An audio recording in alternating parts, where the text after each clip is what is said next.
Morning বন্ধুরা, ঘুম থেকে উঠে গেছো? আমাদের লাঞ্চ বক্স গোছানো হয়ে গেছে।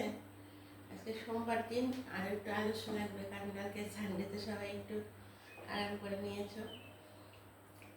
দেখো বন্ধুরা, ভাত ঠান্ডা করে নুন দিয়ে একদম হালকা করে একটু নুন দিয়েছি, দিয়ে একদম লাগিয়ে দিচ্ছি। আর এখানে একটা বড় পুঁটি মাছ আছে না, এগুলি ঝুল করে দিয়েছি। তো আমার মেয়ে অবশ্য মাছ মাংস মানে খেতে চায় না,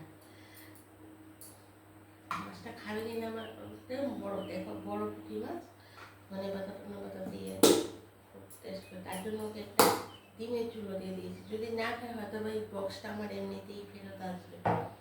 আর এটা একটা ইলিশ মাছের মাথা ছিল, ওটাতে মুগ ডাল করেছিলাম, মুগ ডাল দিয়ে তো দিই সব, কিন্তু খেতে চায় না। এমনি তো ছোটোবেলা থেকেই ওটা খেতে কম পছন্দ করে।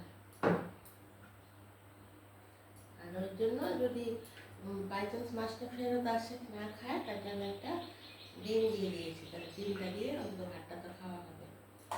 ফল দিলে খাবে না, মিষ্টি টিষ্টি সব কিছু খাবে না, নাহলে তো অনেক কিছুই দেওয়া যায়।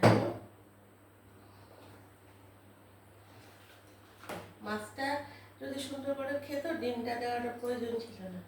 তারপরে এই বাটিতে ইচ্ছা হলে টক দই বা ফল দেওয়া যেত, কিন্তু খাবে না তো। বন্ধুরা প্লিজ আমাকে একটা সাবস্ক্রাইব করে দাও, তোমরা যারা নতুন আছো একটু সাবস্ক্রাইব করে দাও। তোমরা সাবস্ক্রাইব না করলে কিন্তু আমি এগিয়ে যেতে পারবো না। আর আমার ভিডিওগুলি আসলে পুরোটা দেখবে।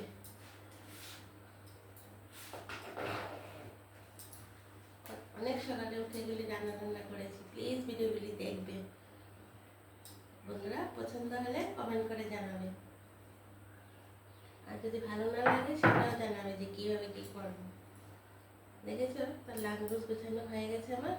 তাহলে বন্ধুরা এখন রাখি, সকাল তো সবারই কাজ আছে। টাটা, বাই বাই, সবাই ভালো থেকো।